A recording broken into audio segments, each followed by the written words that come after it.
pilosos, ¿no? En este caso, ¿no? Y bueno, también una de las particularidades es el hecho de que en algunos casos, como se manifiesta en la cultura popular, como les digo, ellos tienen miedo a árboles, ¿no? Es decir, este elemento, ¿no? Causa en este caso cierto temor en el metabolismo del hemo, ¿ya? Entonces vamos a ver su relación, ¿no? Tenemos por un lado que los vampiros tienen sensibilidad a la luz, ¿no? Resulta que los pacientes que tienen porfiria también tienen sensibilidad a la luz. ¿Saben por qué? Porque hay un problema en el metabolismo del hemo, como les decía, ¿no? Sintetizan un hemo defectuoso y en abundante cantidad. Entonces, estos pacientes tienen porfirinas en excesiva cantidad en la sangre, ¿no? Y estas porfirinas son sensibles a la luz solar. Cuando una persona se expone a la luz solar, estos empiezan a desintegrarse y forman radicales libres de oxígeno. Estos radicales libres de oxígeno posteriormente van a oxidar las membranas celulares que encontramos en la piel y van a producir la aparición de ampollas, ¿no? Y lesiones actínicas, es decir, tenemos eritema, descamación. Entonces va a simular como si estuviera quemándose la piel, ¿no?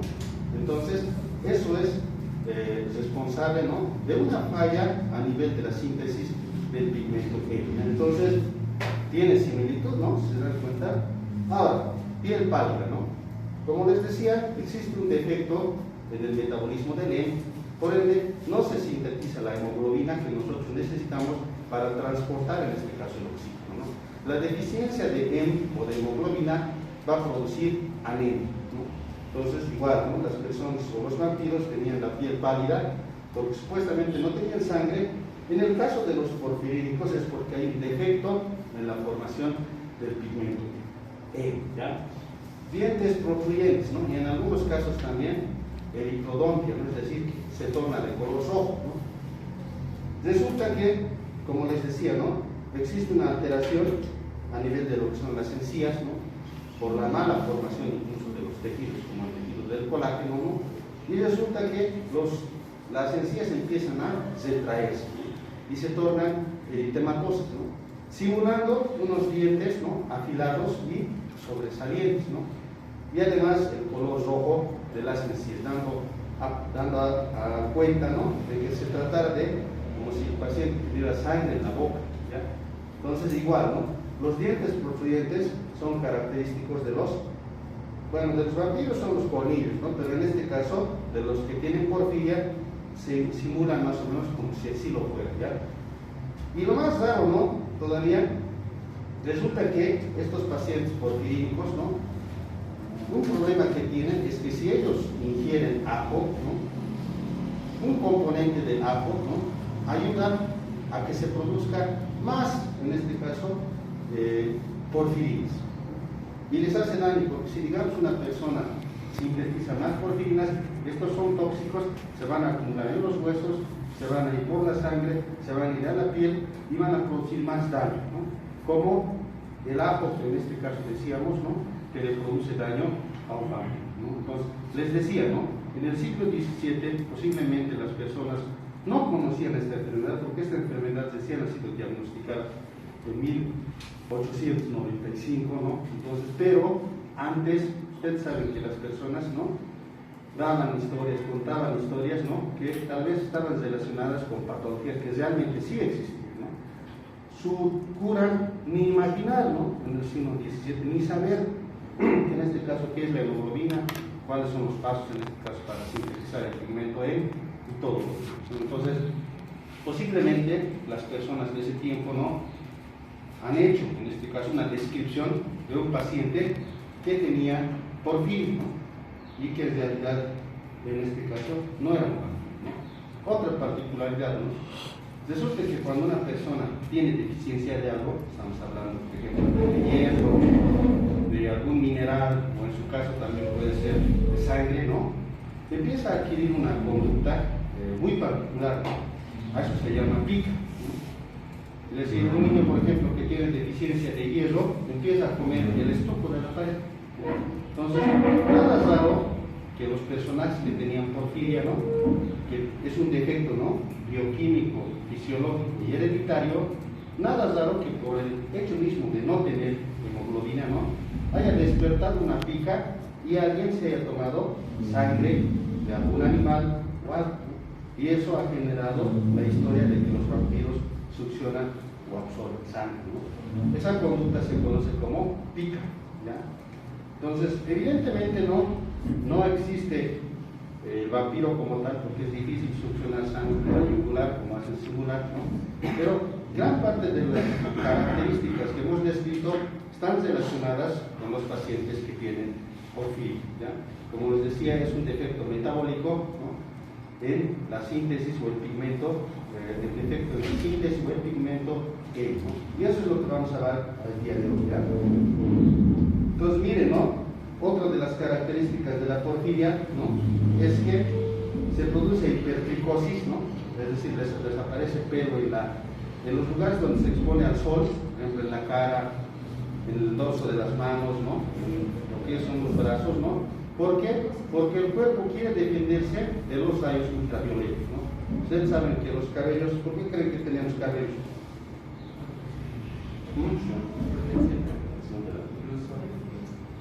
¿Qué hace la melanina? Porque el color negro de los cabellos tiene melanina, ¿no? ¿Por qué? Protege los rayos de UV. Eso, ¿no? Protege de los rayos ultravioletas, ¿no? Si nosotros no tuviéramos esta área, sería más vulnerable y producía incluso la aparición de tumores y todo lo demás, ¿no?, frente a lo que son los rayos ultravioletas, ¿no? Entonces, es un mecanismo de defensa, ¿no?, la aparición de, en este caso, vello en regiones donde no debería existir, como la región facial, ¿no?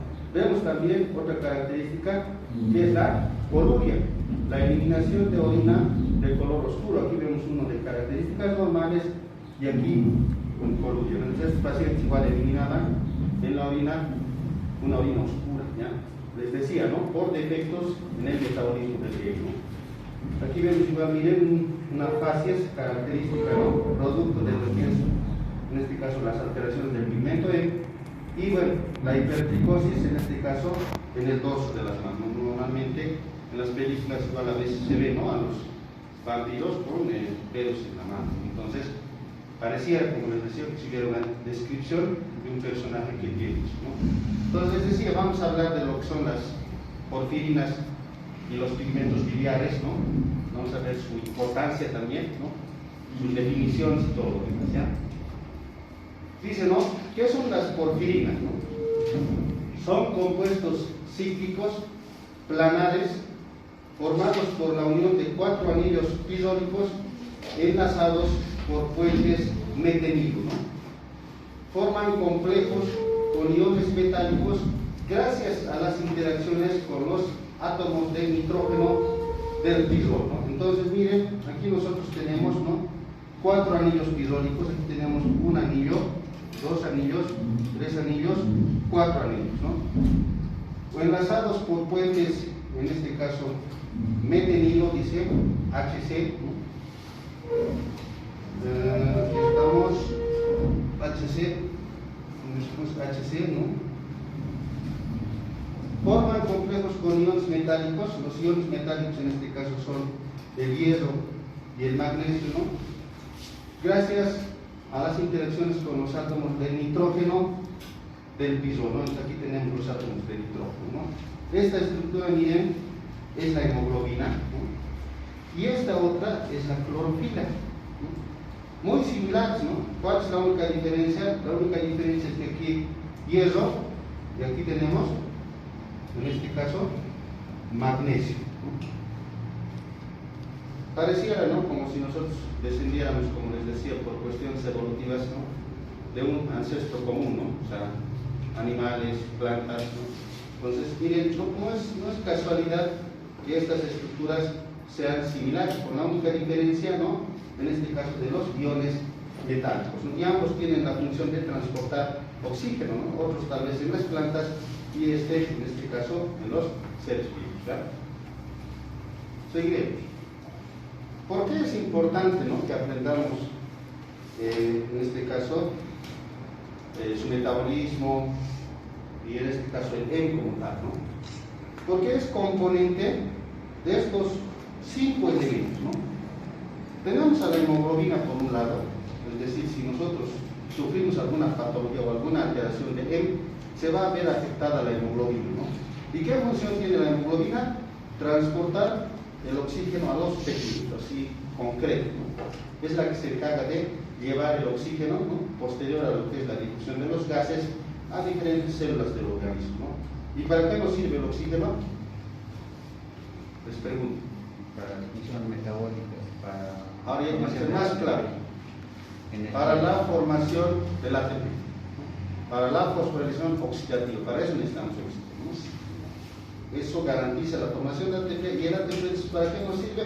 Para absorción de alimentos, para la contracción muscular, para la actividad cardíaca, para la transmisión de los impulsos nerviosos, para la secreción de hormonas, para la síntesis de proteínas, para todo nos sirve la ATP. Entonces esa es la secuencia de eventos, ¿ya? Mioglobina, ¿no? Reserva de oxígeno en el músculo esquelético y el cardíaco. Yo les decía que hay la mioglobina en estos tejidos porque es fácil, ¿no?, donar oxígeno para que se produzca la fosforilación oxidativa, ¿no?, y garantizar que el paciente que está haciendo una actividad física no se descompense, ¿no? Citocromos, ¿no?, sistema de transporte de electrones. En la cadena transportadora de electrones, que imagino que ustedes han llevado, ¿no?, existen, ¿no?, los complejos 1, 2, 3, 4, ¿no? Entonces, estos complejos, ¿no?, 3 de ellos necesitan el pigmento M para formarse.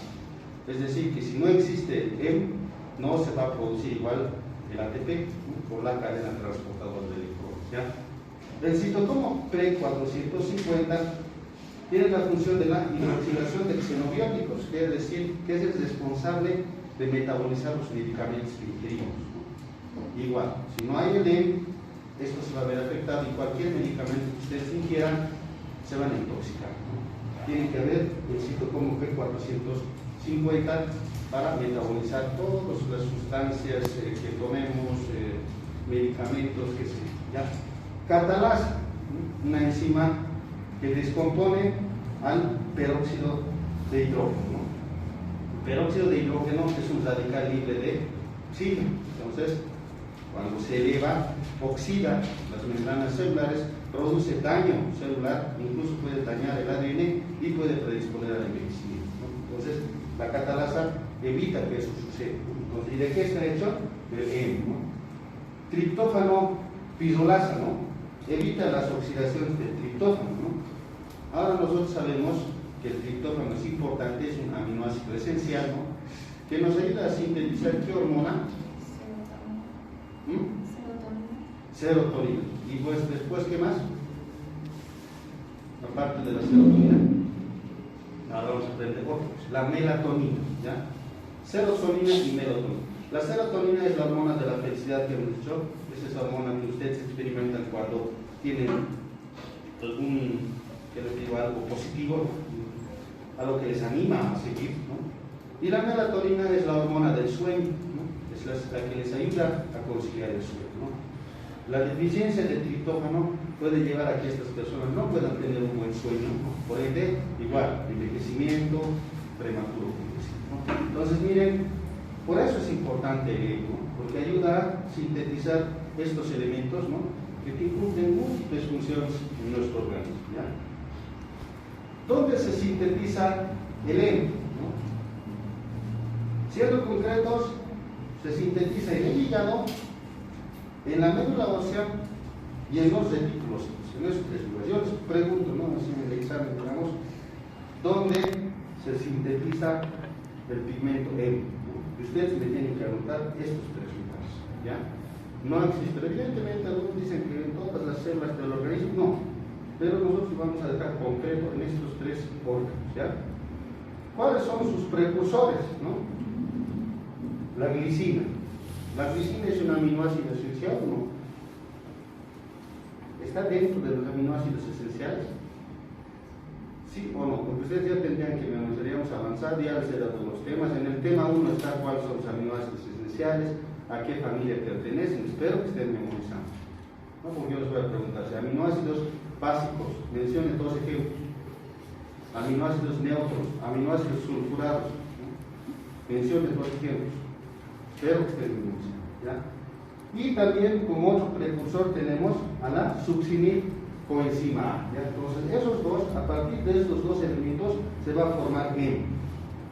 Imagínense, si una persona, que sería tal vez un poco muy raro, tuviera deficiencia de glicina, que es un aminoácido, ¿no? ¿Sintetizaría él?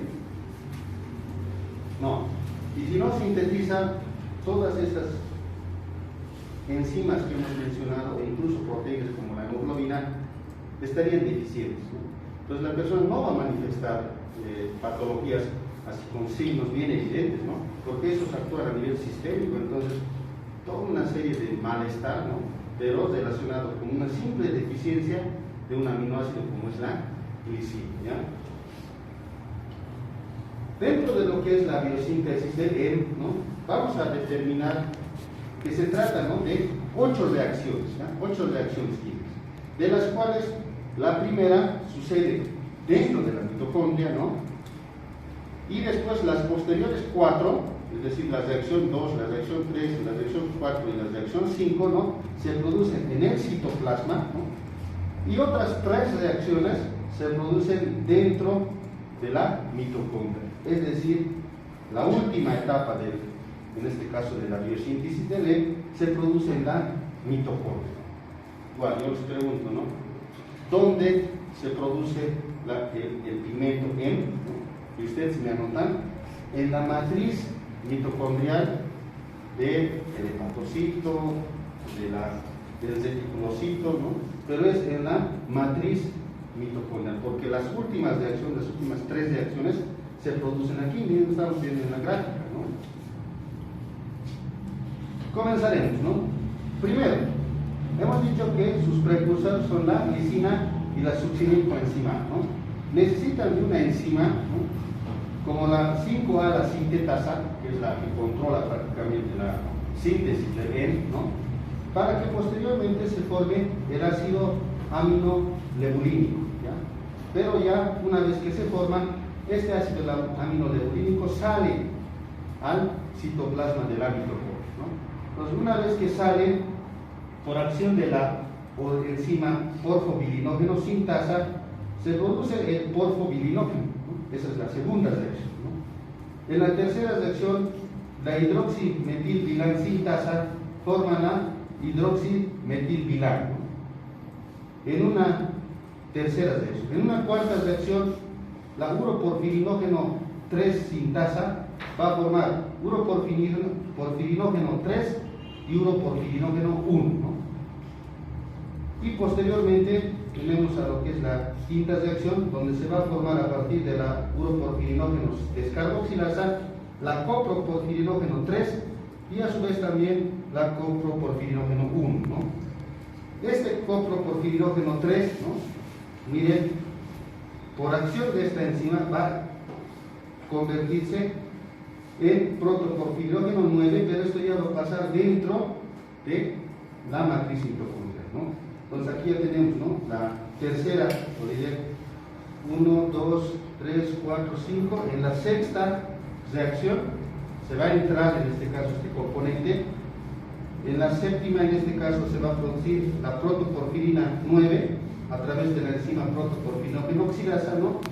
Y finalmente la ferroquelatasa, que igual es una enzima de control, a partir de la protoporfirina 9 va a formar el pigmento M, ¿no? Entonces, una reacción al igual que, como hemos visto, ¿no? En este caso en el ciclo de la urea, ¿no? ¿Se acuerdan? ¿No? Que una parte de las reacciones se producía en la mitocondria y otra parte en el citoplasma, ¿no? Entonces lo mismo pasa con el pigmento M, ¿no? Ahora, si son curiosos, ¿no? Aquí pueden ver en rojo las 7 enfermedades porfirínicas que hemos dicho, ¿no? Si existe alteración en la enzima porfobilinógeno sintasa, se produce la plumboporfiria, ¿no? Es decir, existe un defecto a este nivel, ¿no? Y no se sintetiza correctamente el porfobilinógeno, ¿no? En la segunda reacción está la porfiria intermitente aguda, igual como responsable de una falla en deficiencia de esta enzima, ¿no? En esta reacción igual, ¿no? La porfiria eritropoyética, la porfiria cutánea tarda, ¿no? La coproporfiria hereditaria la protoporfiria variegata y la protoporfiria eritropoyética en la última etapa, que es la ferroquelatasa. Cuando fallan estas enzimas, no se forma el EM, pero estas porfirinas están sueltas, libres, como decimos, ¿no? Y esas son las que producen toxicidad, ¿no? De estas que estamos viendo, miren, 1, 2, 3, 4, 5, 6, 7 enfermedades porfirínicas, ¿no? Las más frecuentes, ¿no?, son la porfiria intermitente aguda, ¿no? Esa se parece más al vampirismo, como hemos visto, ¿no? Y la protoporfiria eritropoyética. Esas dos son tal vez las más incidentes, ¿no? Porque ni tanto, miren, se produce un caso de porfiria, ¿no?, de las dos que hemos mencionado, por 75.000 personas, ¿no? Entonces su incidencia es baja, pero las características han visto que son muy similares, ¿no? Biosíntesis de Lewis, ¿no? Todo lo que hemos mencionado hace un momento lo vamos a clasificar en tres etapas, ¿ya? Tenemos a la biosíntesis del ácido delta-aminolegulínico como primera etapa, ¿no? Formación del porfobilinógeno en segunda etapa y conversión del porfobilinógeno en hemo como tercera etapa, ¿no? Empezaremos por la biosíntesis, en este caso del alfa-delta-aminolegulínico, ¿no? Glicina, como hemos dicho, succinilcoenzima A. Esta enzima es muy importante, la aminolegulínico sintasa, ¿no? Es la que puede controlar, prácticamente es la que regula la síntesis del hemo, ¿ya? Lo que produce es una descarboxilación, se sale el dióxido de carbono y se produce el ácido delta-aminolegulínico. En eso consiste la primera etapa, ¿no? Este está en la mitocondria y después el ácido delta-aminolegulínico se sale de la mitocondria para empezar las reacciones en el citoplasma, ¿no? ¿Qué es el ala sintasa? Lo que decíamos, ¿no? ¿Cuál es su importancia, no? Es la enzima alostérica mitocondrial, como les decía, la que controla, en este caso el metabolismo, la síntesis del hemo, ¿ya? Controla la velocidad de síntesis de porfirinas, es inhibida por el EM, ¿no? Imagínense que en la mitocondria se produce bastante cantidad de EM, entonces lo que hace ya es disminuir la síntesis de esta enzima para que ya no se produzca más EM, ¿no? También la hemoglobina la inhibe y las hemoproteínas, ¿no? Es activada por hormonas esteroides como la eritropoyetina, el etanol y los barbituratos, ¿no? Dentro de lo que es la eritropoyetina, ¿no?, nosotros sabemos que esta es una hormona. ¿Dónde se sintetiza la eritropoyetina? En el riñón. El riñón tiene una función hormonal, también está involucrada así. Pero específicamente, ¿dónde se sintetiza la eritropoyetina? Porque a ver, en el riñón nosotros tenemos el glomérulo, tenemos la cápsula de Bowman, tenemos el túbulo contorneado proximal, el asa de Henle, túbulo contorneado distal, los túbulos colectores, o dentro del glomérulo tenemos a las células mesangiales, donde se sintetiza la eritropoyetina. Ustedes tienen que ser así de curiosos, ¿no?, para darle a un punto, ¿no?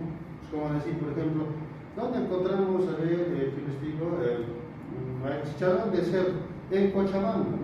Pero Cochabamba es grande, ¿no? Es en Sacaba, en Quillapón, ¿en dónde? ¿Dónde se sintetiza la eritropoyetina? No.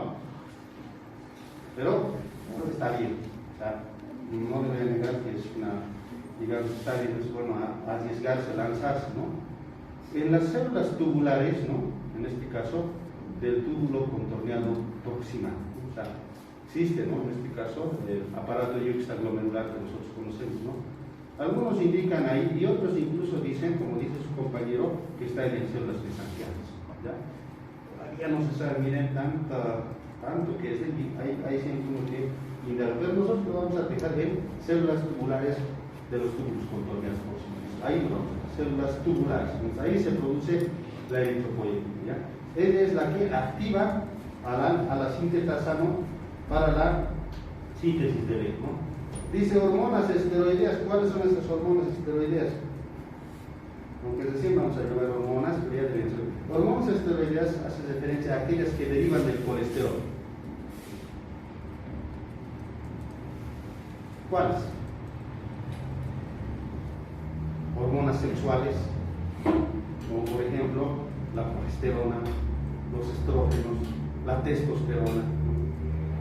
Hormonas como la vitamina D, ¿no? O la vitamina D3, está formada por colesterol. Hormonas del tipo de las suprarrenales, como en este caso la aldosterona, el cortisol, los andrógenos, ¿no? Entonces todas estas hormonas activan a la sintetasa, ¿ya? Etanol, dice el etanol es el alcohol, ¿no? Entonces estimula, ¿no? No sé si alguna vez han conocido a una persona que es el bebedor, ¿no? A veces en los hospitales no vienen a consultar por problemas hepáticos, ¿no? Pero si nosotros notamos algo en particular, es el hecho de que su rostro es rojo. De los que toman mucha bebida alcohólica, rojo, como si tuvieran delito de hernia, ¿no? Entonces, si estamos diciendo que el etanol estimula la formación de hemoglobina, tal vez por eso estos pacientes son así. Cuando ya son bebedores, ¿qué les digo? Crónicos, ¿no? Rojos su piel. Entonces, tal vez es por eso, ¿no? Llegando a esa lógica, ¿no? Los barbitúricos son en este caso medicamentos, ¿no? Que utilizamos, ¿no? Pero igual pueden estimular, ¿ya? El EM inhibe la transcripción de la enzima a la sintasa, entonces es decir, actúa a nivel de los genes, ¿no? Bloquea un gen. Después de este tema nosotros vamos a llevar lo que es biología molecular, y ahí tenemos que entender lo que es un gen. Eso sí es más complejo. Tal vez lo vamos a dividir en varios capítulos porque es complejo. Desde lo que es entender un gen y cómo se produce la síntesis de proteínas, especialmente desde el punto de vista bioquímico, es complejo, ¿ya? Fácil parece, ¿no? Pero viéndolo desde el punto de vista más pequeño es complejo, ¿no? Entonces, pero actúa a nivel genético, inhibiendo la transcripción de la enzima, ¿no? Nosotros sabemos que primero viene, ¿no?, la transcripción y después viene la traducción de la información, ¿no? En la transcripción está relacionada la formación del ARN mensajero, ¿no? Entonces, hasta ese nivel actúa el EM, neutralizando la síntesis de la sintasa, ¿no? Vamos a la segunda etapa, ¿ya?, que es la biosíntesis del porfobirinógeno, ¿no? Tenemos dos moléculas de beta-aminoleucínico, ¿no? Y gracias a acción del porfobirinógeno sintasa se produce porfobirinógeno, ¿no? Enzima sensible al envenenamiento por metales pesados, ¿no? Antes, como parte de, en este caso, de la plomería, ¿no? Por eso se llama plomería, ¿no? Todos estos tubos, estos materiales, ¿no?, que se usan para el transporte del agua, estaban hechos de plomo, ¿ya? Y el plomo es un metal pesado, ¿no? Resulta que cuando se desprendían, incluso los utensilios de cocina, ¿no?, las ollas, todo se hacía de plomo. Entonces resulta que cuando se desprendía el plomo, ¿no?, este plomo, miren, enzima sensible, ¿no?, resulta que destruía esta enzima, ¿no? Si destruye, no se va a formar el porfobirinógeno, se van a quedar las moléculas de beta-aminoleucinato. Estas son porfirinas, se van a elevar y este paciente va a tener lesiones actínicas, ampollas en la piel, intoxicaciones a nivel del cerebro, cutáneas, ¿no? Entonces, por eso decían que el plomo, en este caso, producía daño al organismo, ¿no? Y por eso lo han retirado del mercado. Todos los materiales elaborados en base a plomo han sido retirados, ¿no? Y ahora sabemos por qué, ¿no? Porque ese mineral actuaba sobre, en este caso, la enzima porfobirinógeno sintasa, ¿no? O sea, por eso lo han retirado, ¿no? Ahora no hay, los materiales de plomería no están hechos de plomo, ya no se llama plomería por eso, ¿ya? Y otros también, ¿no? Entonces afectan a esta enzima y falla en este caso la síntesis de porfobirinógeno. No está pasando esto en el citosol. Yo les puedo preguntar, ¿en qué lugar de la célula se produce la biosíntesis del porfobirinógeno? En el citosol. Está siendo bien claro, ¿no? Formación de la porfirina, dice, ¿no? Aquí tenemos el porfomirinógeno y vamos a identificar dos grupos, ¿no? Tenemos al grupo acetato y al grupo propilo, ¿ya? Aumentamos dos moléculas de agua y se va a formar el anillo tetrapizólico, ¿ya? Eso vamos a ver después en la imagen, ¿no? Pero tenemos que hacer relación. Estamos viendo grupo acetato, grupo propilo, ¿no? Más dos moléculas de agua, anillo tetrapizólico, ¿no? Se elimina el grupo amino de la cadena lateral y se forman puentes metilenos. Aquí tenemos el grupo amino. Miren, si se dan cuenta, aquí ya tenemos un anillo, ¿no? Un anillo tetrapizólico, son 4 anillos tetrapizólicos. Entonces aquí tenemos un anillo tetrapizólico y para eliminar a este grupo amino, este se va a convertir en un puente metileno, ¿ya? Esos mantengan los grupos acetato y grupo propilo, ¿ya? Entonces, ¿no? Posteriormente, del grupo acetato, ¿no? Se elimina dióxido de carbono y se convierte en un grupo metilo. Del grupo propilo que hemos visto, igual se convierte en grupo vinilo al perder una molécula de dióxido de carbono y oxidaciones a su vez, ¿no? Y al final queda la protoporfirina 9, ¿no? Aquí tenemos un anillo tetrapizólico, 2 anillos tetrapizólicos, 3 anillos tetrapizólicos, 4 anillos tetrapizólicos, pero también tenemos el grupo metilo, el grupo vinilo, ¿no? Igual lo mismo aquí, ¿no? Metilo, vinilo, y aquí tenemos el grupo metilo y el grupo propilo, ¿no? O sea, todavía no se está volviendo pigmento hélio, ¿no? Sigue siendo protoporfirina 9, pero tenemos aquí sus grupos metilo y propilo, ¿no? Protoporfirina 9, ¿no? Finalmente, ¿no? De lo que es la enzima ferropelatasa, ¿no?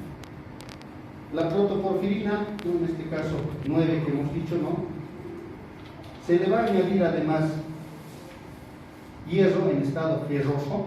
Miren, por ejemplo, aquí está con una carga de 2, por eso es ferroso, ¿no? Cuando es 3 es férrico. Entonces se le añade, y a esa estructura que ya tenemos realizada, mira aquí el hidrógeno, ¿no? Se introduce el hierro al centro y ya tenemos formado el helio, ¿no? Entonces, han visto cómo es el proceso, ¿no? Medio complejo, ¿no? Armar el helio, ¿no? Entonces, y se arma esa estructura con 4 anillos tetrapizólicos, como hemos dicho, ¿no? Enlaces metileno, ¿no? Metales, como en el caso del nitrógeno, ¿no? Y finalmente el hierro en el centro, ¿no? Entonces, así estamos hablando de lo que es el helio, ¿no? Igual, nos pueden preguntar, ¿cuál es, en la última reacción, cómo se denomina la enzima que produce la protoporfirina 9 al pigmento helio, ¿no? Ferropelatasa, ¿no? ¿Qué mineral añade, digamos? Hierro en estado ferroso, o sea, hierro en estado ferroso, ¿no? Bueno, ya hemos formado el HEM. Nosotros hemos dicho que se sintetiza el HEM, ¿dónde? ¿En qué lugar? En 3 lugares. En el hígado. Hígado. En la médula ósea. Los ciclos, ¿no? Los 3, ¿no? Ahora tenemos que saber dónde se degrada, ¿no? Porque como les decía, posiblemente se sintetice, ¿no? Cumple una función. Los glóbulos rojos, ¿cuánto tiempo de vida tienen? 120 días, ¿no? Entonces, cuando cumplen, en este caso, su función, la hemoglobina que tiene el eritrocito, ¿no? Tiene que ser degradado. Tiene que ser degradado para ser reutilizado o en su defecto para ser eliminado. No puede quedarse ahí, ¿no? Entonces, para eso, vamos a conocer dónde se produce la degradación de la hemoglobina, ¿no? Tenemos por un lado, ¿no? Que esto tiene lugar en el hígado, en el vaso y en la médula ósea. Igual, hace un momento era donde se sintetiza, ¿no? Ahora es donde se degrada, ¿no? Hígado, vaso y médula ósea, ¿no? La globina, que es un aminoácido, ¿no? se degradan aminoácidos. Nosotros ya sabemos cómo se degradan los aminoácidos, ¿no? Transaminación, ¿no? Desaminación oxidativa, formación del amonio, ciclo de la urea, ¿no? Y así se eliminan los aminoácidos, ¿no? La hemoglobina se convierte en pigmentos biliares como la biliverdina y la bilirrubina. Eso es lo que vamos a ver ahora, ¿no? Vamos a saber qué es la bilirrubina, cómo se elimina, ¿no? La única manera de eliminar el pigmento o el exceso de hemo, ¿no? Es mediante bilirrubina. La única manera, no hay otra manera de que ustedes puedan eliminar el hemo, ¿ya? Y vamos a ver cómo es, ¿no? Todo su trayecto, su formación, todo eso. La bilirrubina se transporta al hígado unido a la albúmina, otra proteína. Nosotros hemos dicho que dentro de las proteínas plasmáticas tenemos a la albúmina, ¿no? Que tiene la función de transporte, y tenemos una serie de globulinas, ¿no? Alfa globulinas, beta globulinas, gamma globulinas, que igual transportan otros elementos, ¿ya? Prácticamente el 80% de todas las proteínas plasmáticas es la albúmina, ¿no? Entonces necesitamos la albúmina para transportar la bilirrubina desde el vaso, la médula ósea, hasta el hígado, donde en el hígado se va a transformar, ¿no? Como dice, bilirrubina, y se va a eliminar por la bilis. El único que nos ayuda a transportar es la albúmina. La deficiencia de albúmina va a producir una falla igual a nivel de, en este caso, el transporte de la hemoglobina. ¿Cómo se produce, no? Miren, por ejemplo, a partir de lo que es el hemo, ¿no? Podemos obtener dos elementos, ¿no? Primero, el hierro, miren, se convierte en estado férrico, ¿no? Y nosotros sabemos que el hierro lo podemos utilizar para diferentes elementos, ¿no? Igual podemos reutilizarlo para la formación de hemoglobina, podemos reutilizarlo, ¿no? En este caso para la formación de citocromos, todo lo que hemos mencionado, podemos reutilizar, o sea, no se elimina el hierro, se guarda, necesitamos hierro, ¿ya? Pero a partir de la protoporfirina, ¿no? Se puede convertir así en resumen, ¿no? En lo que es la bilirrubina, y esta bilirrubina a su vez, por todo un proceso que vamos a ver, vamos a conocer, ¿no? Por ejemplo, en el tracto digestivo se convierte en estercobilina y es la que le da el color a las heces, el color, bueno, amarillo, qué sé yo, caoba en algunos casos, ¿no? Se debe a lo que es la estercobilina, ¿no? Y el color de la orina, que bueno, vamos a llevar en lo que es la práctica de, en este caso, examen general de orina, debe esa coloración también a la urobilina. Entonces, estos dos le dan la coloración a los materiales de excreción que nosotros tenemos, ¿no? Decía, ¿no? El hierro puede ser reutilizado, no puede ser almacenado. Eso es otro capítulo de bioquímica, que es el metabolismo del hierro, pero nosotros sabemos que se almacena en forma de ferritina, ¿no? Dentro de lo que es la célula hepática, el hepatocito, ¿no? También puede estar almacenado en la célula duodenal, en el enterocito, en forma de ferritina, y también puede estar almacenado en lo que son las células retículo-endoteliales del vaso, ¿no? En forma de ferritina, ¿no? Ahí están esperando para ser reutilizados cuando sí se demanda, ¿ya? Entonces, esto es en forma general, como les he dicho. Vamos a analizar cómo es que se convierte bilirrubina conjugada, no conjugada, cómo se transforma, todo eso, pero este es un resumen, ¿no? Si yo les pregunto, por ejemplo, la coloración de las heces, ¿a qué se debe?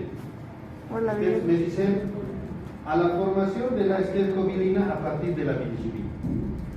La coloración de la orina, ¿a qué se debe?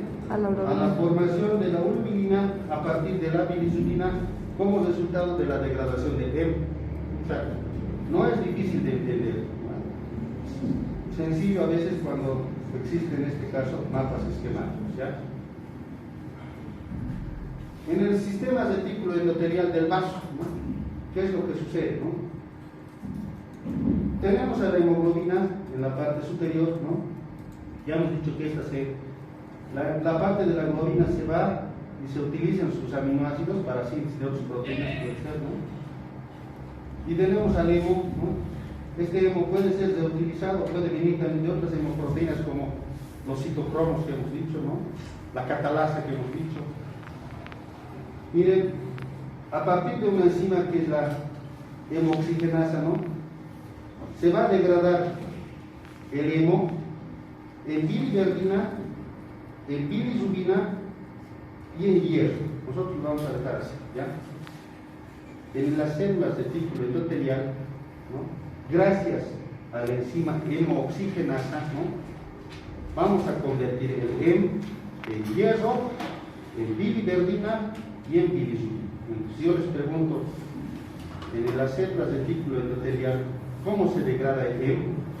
Ustedes me dicen, gracias a la hemoxigenasa obtenemos 3 productos de la degradación, ¿no? El hierro, la biliverdina y la bilirrubina. Estoy siendo bien claro, ¿no? ¿Cuáles son los productos de degradación del hemo en las células de retículo endotelial? El hierro, la biliverdina y la bilirrubina. La biliverdina que se forma, ¿no? Gracias al uso del binucleótido de adenina nicotinamida fosfato más un hidrógeno, ¿no? Dona en este caso sus hidrógenos y va a formar bilirrubina, ¿no? A partir de la biliverdina entonces se va a formar bilirrubina con participación del NAD más fósforo y hierro, ¿no? Una vez que se forma, ¿no? Por ejemplo, a ver, aquí nos hemos quedado, ¿no? Una vez que se forma en las células de retículo endotelial del vaso, ¿no? Y se forma, miren, hierro, hemos dicho, ¿no? Biliverdina, bilirrubina. Esta bilirrubina tiene que irse al hígado. ¿Cómo se va a ir? Tiene que ir al albúmina. Necesitamos un transporte. Ustedes para venir aquí tienen un transporte, ¿no? No se van a ir a pie, ¿no? Entonces, y lo mismo, ¿no? La bilirrubina necesita un transporte para ir desde el vaso al hígado. ¿Quién lo transporta? La albúmina. La albúmina va a llevar a la bilirrubina a lo que es los hepatocitos, ¿no? Y lo va a meter al hepatocito, ¿no? Entonces, estamos ahí, ¿no? Entonces, ¿qué va a pasar después en el hígado, no? En los hepatocitos, nosotros tenemos, ¿no? Igual, una enzima que se conoce como glucuronidasa, ¿ya? Cuando llega la bilirrubina, llega como diglucuronido de bilirrubina, así llega, ¿no? Entonces, es como decirlo así, la bilirrubina no conjugada, ¿no? La bilirrubina indirecta, esa es la que está siendo transportada hasta el hígado, ¿no? En el hígado, ¿qué tiene que pasar? Tiene que conjugarse, ¿ya? ¿Y quién es el responsable de conjugar esta enzima glucuronidasa, ¿no? Y el ácido glucurónico, ¿no? Entonces, una vez que esta enzima conjuga a la bilirrubina, se transforma en bilirrubina conjugada o bilirrubina directa, ¿no? Diferente, ¿no? Por eso, cuando, por ejemplo, a ver, existen patologías donde se destruyen los glóbulos rojos, ¿no? Por ejemplo, a ver, algunas parasitosis, ¿no? Producen, en este caso, destrucción masiva de glóbulos rojos, una hemólisis, ¿no? Cuando una persona transfunde sangre que no es compatible con el tipo de sangre de otra persona, ¿no? Y hace la transfusión, se produce una hemólisis, pero porque no hay compatibilidad sanguínea, ¿no? Se destruye. Pero resulta que cuando se destruyen los glóbulos rojos, ¿no? Existe tanta bilirrubina indirecta o no conjugada, es decir, que no llega al hígado, ¿no? Que sus valores se elevan. Y en el laboratorio nosotros tenemos bilirrubina indirecta elevada. Entonces, cuando eso ¿qué nos está diciendo? Que no está llegando al hígado para conjugarse y por ende la lesión está en un órgano de degradación como es el vaso. Nosotros solicitamos una tomografía axial computarizada, vemos que hay esplenomegalia, ¿no? Podemos diagnosticar enfermedades de tipo hemolíticas, ¿no? Pero cuando el que está elevado es la bilirrubina directa o conjugada, estamos diciendo que la lesión no está en el vaso, sino que está en el hígado, ¿no? Porque ahí es donde se conjuga. Entonces está conjugando, pero resulta que por un proceso tumoral, un cálculo que será, se forma, pero no está saliendo por los túbulos, en este caso los conductos, ¿no? Biliares, y está regresando a la sangre, pero ya conjugada. Entonces la lesión está en los conductos que transportan la bilirrubina hacia lo que es el duodeno, ¿no? Entonces, por eso nosotros necesitamos entender dónde se conjuga, ¿no? en este caso se conjuga en el hígado, ¿no? Entonces, decimos, ¿no? Este diglucurónido se tiene que, en este caso, pasar por la glucuronidasa, ¿no? Unirse al ácido glucurónico y formar bilisubina conjugada o bilisubina directa, ¿no? Esta bilisubina conjugada o directa, ¿no? Puede, ya una vez que se libera, ¿no?, por lo que es las vías biliares, después de las vías biliares viene lo que es el colédoco, después del colédoco viene lo que es la ampolla de Vater, ¿no? Después de la ampolla de Vater viene la parte de la segunda porción del duodeno, ¿no? Pasa lo que es el duodeno a la parte intestinal, y nosotros sabemos que en el colon y en la parte intestinal nosotros tenemos bacterias saprófitas, ¿no? Entonces, estas bacterias saprófitas o intestinales son las que van a convertir la bilisubina, ¿no?, en mesobilisurinógeno, y a su vez en estercobilinógeno. Entonces, ¿quiénes son responsables de producir el estercobilinógeno? Las bacterias intestinales. O sea, nos ayudan, son saprófitas, tenemos una flora microbiana normal, ¿no? Ustedes se han llevado bacteriología, ¿verdad? Sí. ¿O no? Ya pasamos. ¿Allá han pasado? Por eso pasamos. Entonces, si han pasado, ¿cuáles son los componentes de la flora microbiana normal? ¿Qué bacterias están en la flora ¿La microbiana Escherichia normal? coli? No, esa es una asesina. No. Saprófitas. Miren, yo no cuestiono la formación educativa. ¿Saben yo qué cuestiono, no? Que deberían enseñarnos cosas que sí nos sirven. En bacteriología me han hecho memorizar bacterias que nunca en mi vida he visto, ¿no? Pero saber de qué está compuesta la flora intestinal es muy importante, porque es uno de los factores para el desarrollo del cáncer de colon, ¿no? Es uno de los segundos cánceres que están matando a todo el mundo, ¿no? Y tiene que ver mucho con las colonias que son parte de la flora microbiana, ¿no? Si nosotros, por ejemplo, han oído hablar de, ¿qué les digo esto? De los probióticos. Sí, ¿Qué son los probióticos? son bacterias que nos ayudan La flora. al organismo. Han hecho un experimento, yo os digo, ¿no?, con niños, igual en etapa escolar, ¿no?, donde se les ha dado probióticos por un tiempo determinado, ¿no?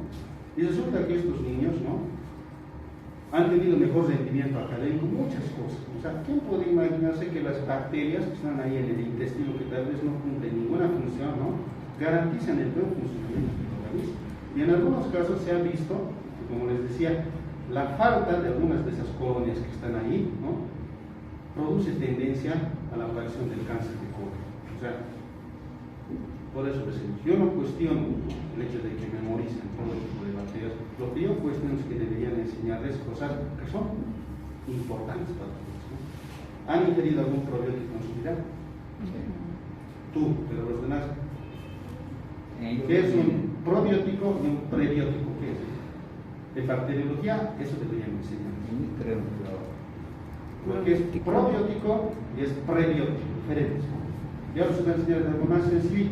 El probiótico, como han dicho, son bacterias, ¿no?, buenas, ¿no?, saprófitas, que nos ayudan, ¿no? El prebiótico es su comidita de estas bacterias.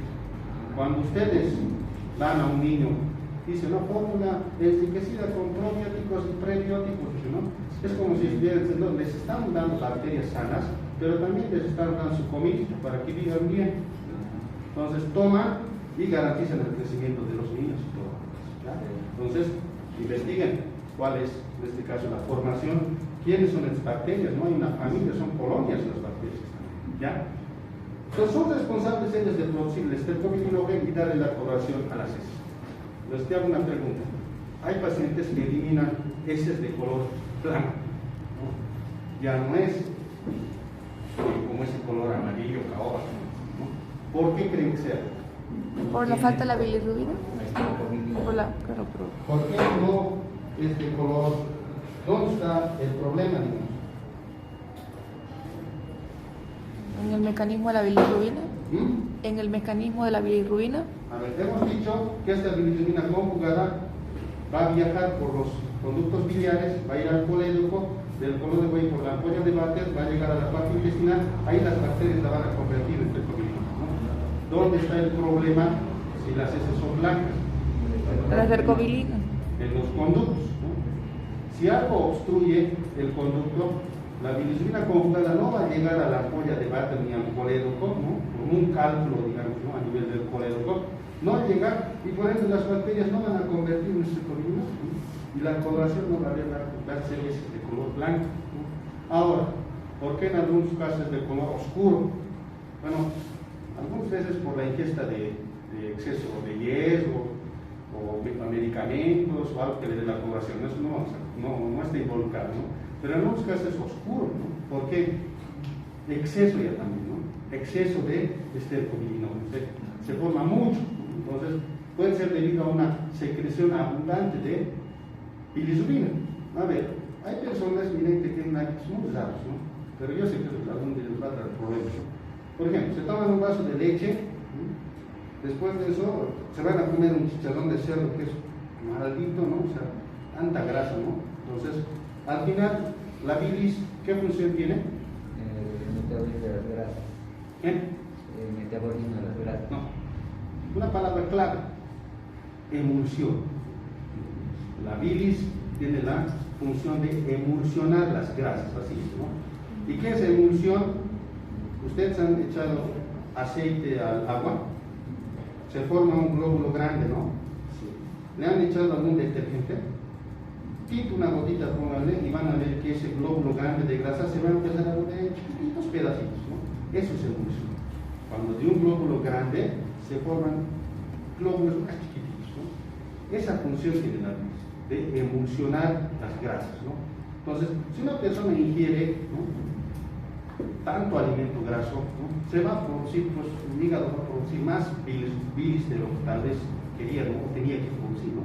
Entonces eso va a producir una coloración oscura y un olor también un poco fuerte, ¿no? Por eso les decía, mucha grasa, leche con chicharrón y otra, a ver, mantequilla más metan ahí o más riqueza, es tremenda, es una carga tremenda, ¿no?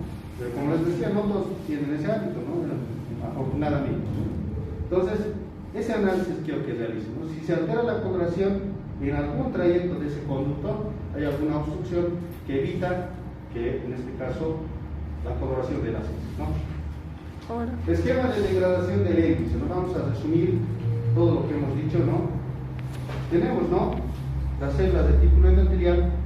Hemos dicho que se van a formar en 3 productos de degradación. ¿Cuáles son? Bilirrubina. Hierro, Biliverdina. Biliverdina, perdón. Y bilirrubina. ¿no? La bilirrubina, en ese momento, ¿qué es? Bilirrubina no conjugada o bilirrubina indireta, ¿no? Pasa al hígado y se va a conjugar, ¿no?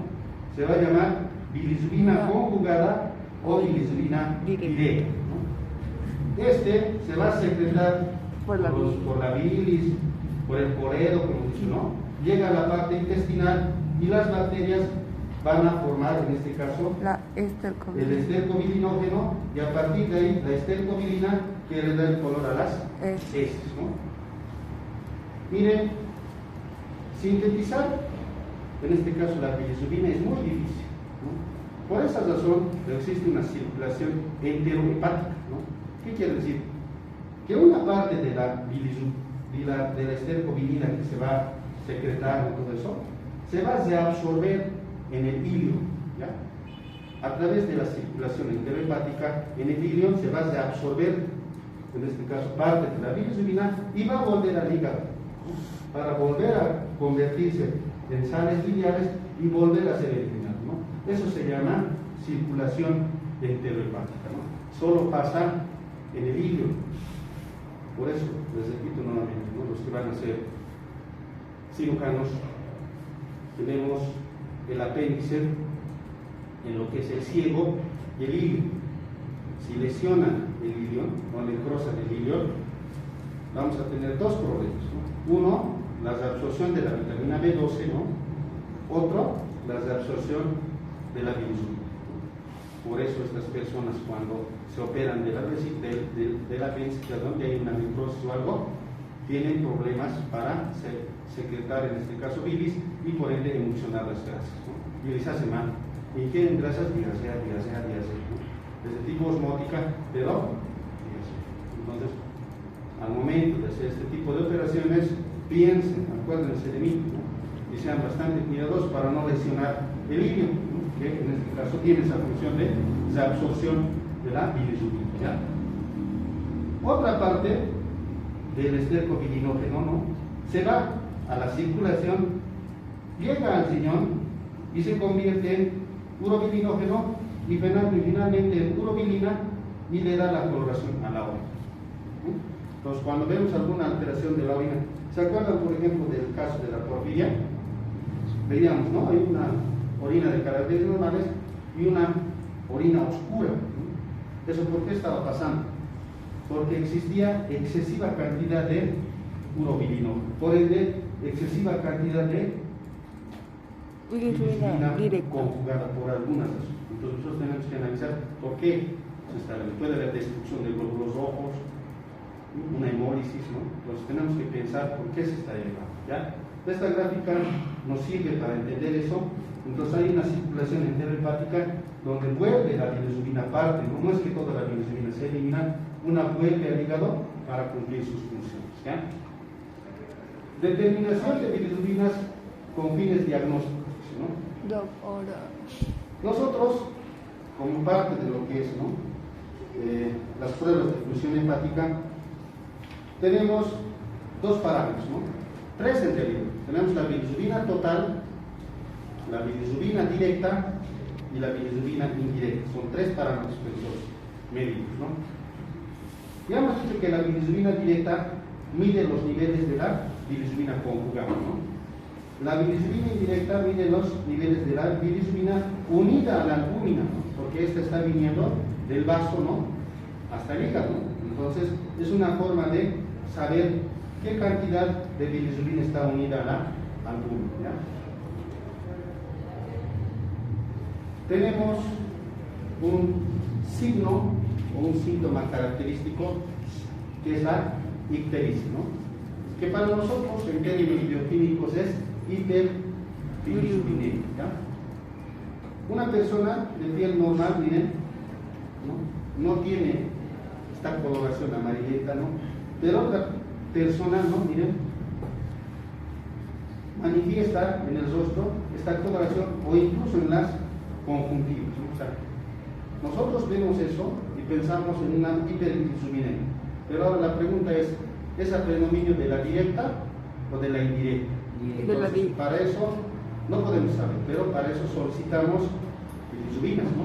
Directa e indirecta, para saber cuál. Una vez que sepamos cuáles, podemos pensar qué enfermedades tiene el paciente, ¿ya? Por ejemplo, ¿ya? Tenemos a la ictericia hemolítica, ¿no?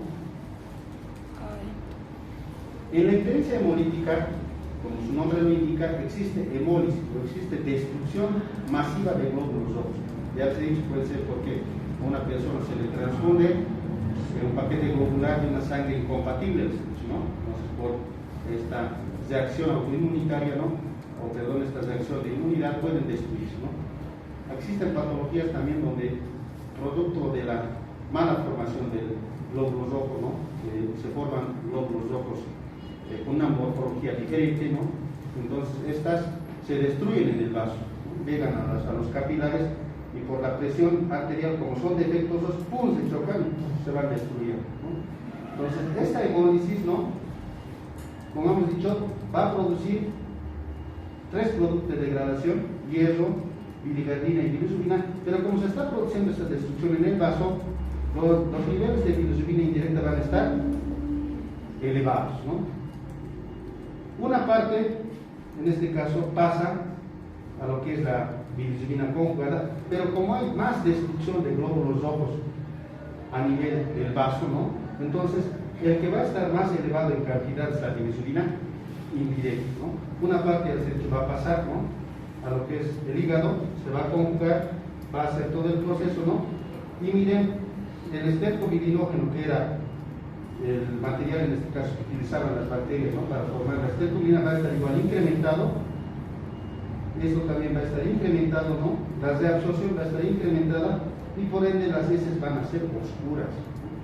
Si existe mayor estercolina, las heces van a ser, por decirlo así, un color bastante café, por decirlo así, bastante oscuro. En su paciente, cuando vemos las características de esas heces y además vemos ictericia, nos estamos pensando que hay una lesión a nivel del vaso, ¿no? Hemos dicho, ¿no?, que el estercobilinógeno también va al riñón y por ende va a formar abundante cantidad de urobilinógeno y también abundante cantidad de urobilina. Entonces, los pacientes que tienen una hemólisis, ¿no?, tienen ictericia, tienen coluria, ¿no?, que es la coloración oscura de la orina, ¿no?, y en este caso las heces igual se tornan de color oscuro. Con esos tres nosotros podemos decir, ¿no?, y además solicitamos un laboratorio y donde nos dice que existe hiperbilirubinemia, pero a predominio de la indirecta, nosotros directamente decimos es una anemia hemolítica, ¿no? Las razones después las vamos a investigar. Puede ser transfusiones sanguíneas, incompatibilidad sanguínea, varias cosas, ¿no? Entonces tenemos que buscar la manera de disminuir estos valores, ¿no? Pero ya tenemos sus tres síntomas, ¿no? Coluria, ¿no?, heces oscuras, hiperbilirubinemia, predominio de la indirecta e ictericia, ¿no? Cuatro cosas que nos dicen que es una ictericia hemolítica, ¿no? Vamos a la ictericia por insuficiencia hepática, ¿ya?, para saber si la lesión está en el hígado, ¿no? Tenemos igual, miren, en las células retículo endotelial se forma, ¿no?, la bilirrubina indirecta cuando hay un problema hepático, o sea, cuando el hepatocito no funciona, no se va a conjugar, ¿no? O sea, lógico, ¿no? Ese proceso en el cual se formaba, en este caso, la bilirrubina conjugada, ya no se da, porque está fallando todo el hígado, ¿no? Entonces, si ya no se forma la bilirrubina conjugada, ¿qué coloración va a estar las heces? Lo que ha dicho su compañero, blanco, porque no hay bacterias, en este caso, que transformen el estercobilinógeno en estercobilina, ¿no? Entonces, este paciente va a tener ictericia, sí, ¿no?, pero sus heces van a ser blancas, o sea, no van a tener coloración, ¿no? ¿Por qué? Porque hay una falla hepática, ¿no?, una insuficiencia hepática, ¿no? Resulta que, bueno, como no se forma, en este caso, la bilirrubina directa, ¿no?, igual, ¿no?, la orina como tal, miren, va a disminuir, y las orinas de normalmente, a ver, tienen un amarillo pajizo claro, ¿no?, se van a tornar igual, ¿no?, o sea, con ausencia de coloración, ¿no? Una parte tal vez, igual, ausencia de coloración, no va a ser orinas oscuras como el anterior que hemos visto, ¿no?, van a ser directamente, miren, disminuido, ¿no? Entonces, ¿qué vamos a tener en la ictericia por insuficiencia hepática? Vamos a tener ictericia, sí, ¿no?, coloración igual amarilla, ¿no? Vamos a tener, ¿no?, heces de color blanco, ¿no?, falta de coloración de la orina y, en este caso, hiperbilirubinemia, pero a predominio de la indirecta, ¿no? Y en cierto modo aquí te dice también de la directa, o sea, de ambas, los dos están involucrados, ¿no? Directa e indirecta, los dos elevados, ¿ya? Pero la coloración de las heces y de la orina es fundamental para diferenciar estas dos patologías. Vamos a la otra, a la obstructiva, ¿ya? Ictericia por obstrucción biliar. Tenemos el sistema retículo endotelial, donde se forma la bilirrubina indirecta, ¿no? Se va a formar bilirrubina directa porque el hígado está bien, ¿no? Pero el problema es aquí, porque aquí es de obstrucción, ¿no? Se ha hecho en el polero, en las vías biliares. En la ampolla de Bacher, por ejemplo, se puede formar un tumor, ¿no?, y no va a pasar al modelo, ¿no? Entonces, resulta que sí se forma bilirrubina directa e indirecta, ¿no?, pero no puede pasar porque está obstruido, ¿no? Por ende, igual las heces van a ser de color blanco, no va a haber, ¿no? Pero el problema no va a ser ahí, sino que esta bilirrubina, como no puede pasar, va a regresar al hígado, ¿no? Y después de regresar al hígado va a regresar a la circulación, y después de la circulación va a regresar, ¿no?, en forma de bilirrubina directa al riñón, ¿no?, y va a producir una orina de color oscuro. Orina de color oscuro, heces blancas, ¿no?, y de bilirrubina directa e indirecta, los dos elevados, ¿no?, y ictericia, ¿no? Entonces, diferente, ¿no? En la obstrucción va a haber heces blancas, orina oscura, hiperbilirubinemia, predominio de la indirecta y de la directa, ¿no? E ictericia. Cosas concretas. Entonces ustedes tienen que hacer ese análisis. Cuando ven a un paciente con ictericia, sus heces de qué color son? Blancas. O hay insuficiencia hepática o hay obstrucción biliar. ¿Sí? Las orinas de qué color son? Oscuras. Entonces obstructivas. ¿No? Las orinas qué color son? Blanquecinas. No. Insuficiencia hepática. O sea, eso es lo que ustedes tienen que diferenciar, ¿no? Solo por la orina y por las heces, ¿no? Después le solicitamos laboratorio y si vemos que las bilirrubinas, las dos están elevadas, ¿no? Y obstrucción biliar, si vemos que simplemente está elevada la directa, hemólisis, ¿no? Si vemos que está elevada la directa, ¿no? La indirecta, perdón, y la indirecta también mínimamente, ¿no? Entonces insuficiencia hepática. O sea, tienen que saber diferenciar estos aspectos, ¿ya? Entonces, orina oscura, heces blancas, hiperbilirubinemia, predominio de la directa, no tanto de la indirecta, obstrucción biliar, para los que van a ser cirujanos. Fácil, por ejemplo, cuando sabemos esto, yo veo a un paciente con ictericia y lo primero que hago es preguntarle el color de las heces y de la orina. Con eso yo ya sé que tiene un cálculo, puede ser bolero, todo eso, ¿no? ¿Para qué vamos a perder el tiempo? ¿No? Entonces directamente es operatorio, no lo voy a operar yo no soy cirujano, entonces derivar para que le opere, su única solución es operarse, no hay otra solución. Entonces, pero siempre preguntar, ¿no? Lógicamente que el cirujano le va a pedir al suyo, ¿para qué le voy a pedir una ecografía si el cirujano le va a volver a pedir otro, le va a hacer gastarlo? Y los cirujanos no quieren. Cuando les mandamos con la ecografía, no quiero, yo quiero mi ecografía siempre. Les hacen gastar doble. Entonces nosotros, lo único que hacemos ya, anotamos ahí, ¿no? Diagnóstico, digamos, abdomen agudo quirúrgico, ¿no? Ahí puede ser, ¿no? Polelitiasis aguda o polidocolitiasis aguda, referencia, cirugía general. Con eso nosotros vamos a cumplir. Práctica, dice, ¿no? Bueno, una vez que nosotros sabemos cómo funciona, ¿no?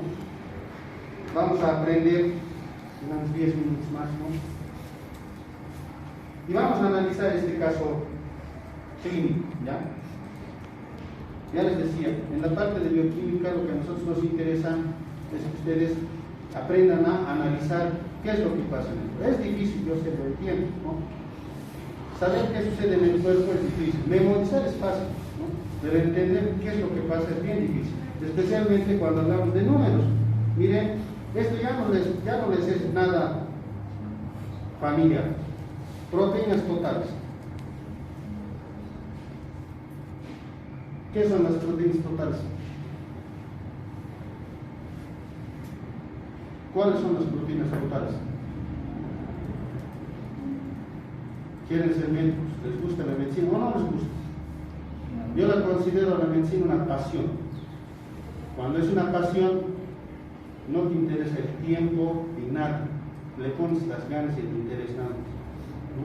Pero si no lo es, no, pues no, están aquí por obligación, ¿no? Pues no sé cómo se dedicarán a sus pacientes con la misma pasión que les gusta algo. Si por ejemplo si tienen pasión al fútbol, juegan a cualquier rato, ¿no? Es lo mismo la medicina, ¿no? Si les gusta, si aman, cualquier rato. Pero si no, no sé qué estamos haciendo aquí, ¿ya?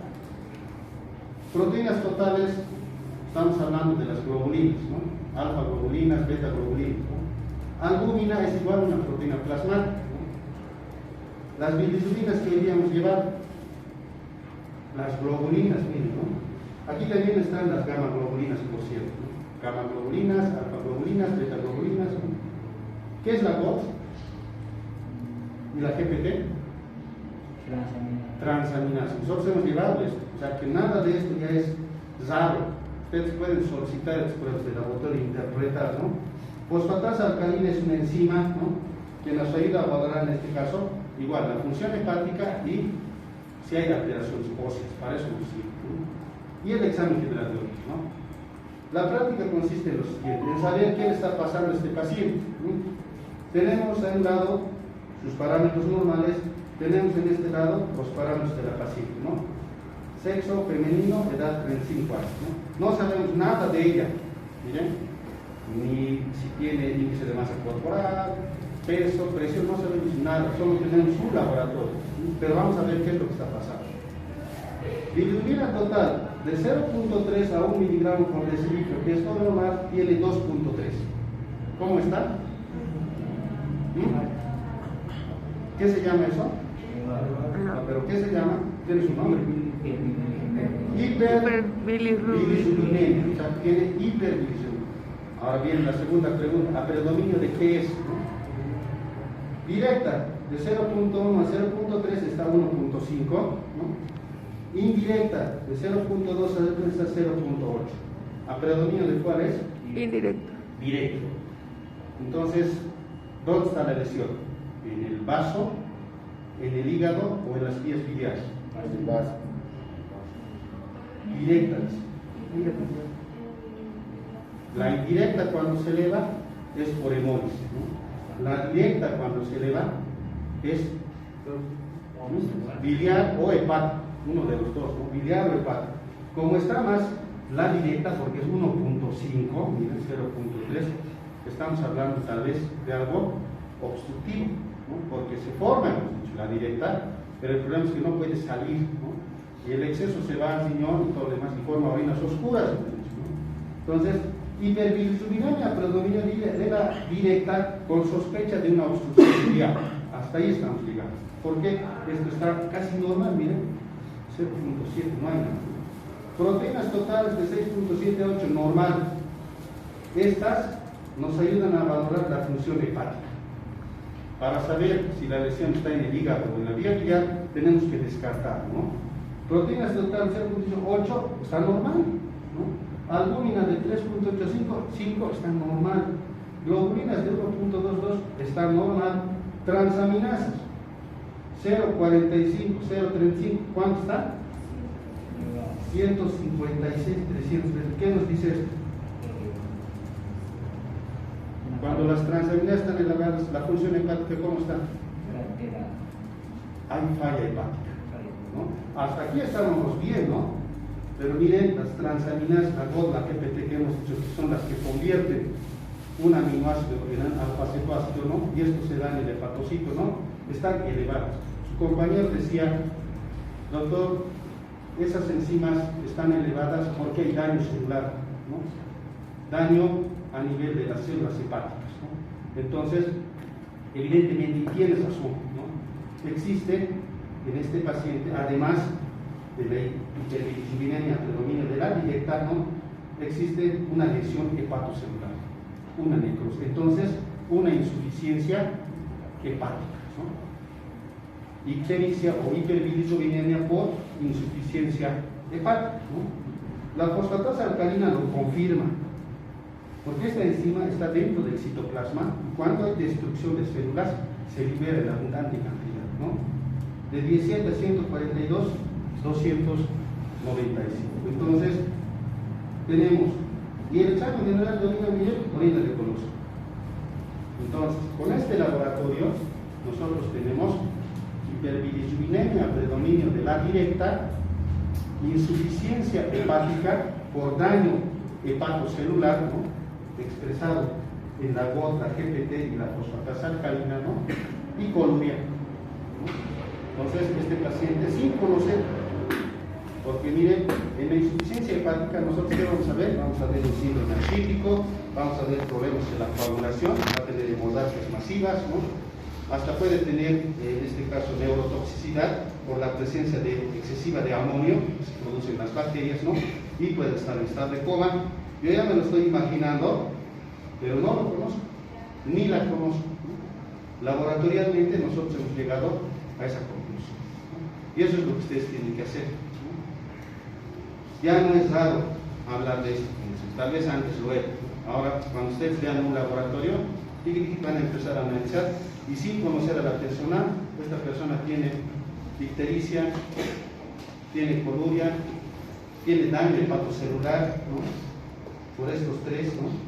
Y bueno, el urobilinógeno está elevado, la urobilina también, porque se está produciendo excesiva cantidad de insulina. ¿Listo? Sí lo pongo. ¿Ya? Esta es nuestra última diapositiva.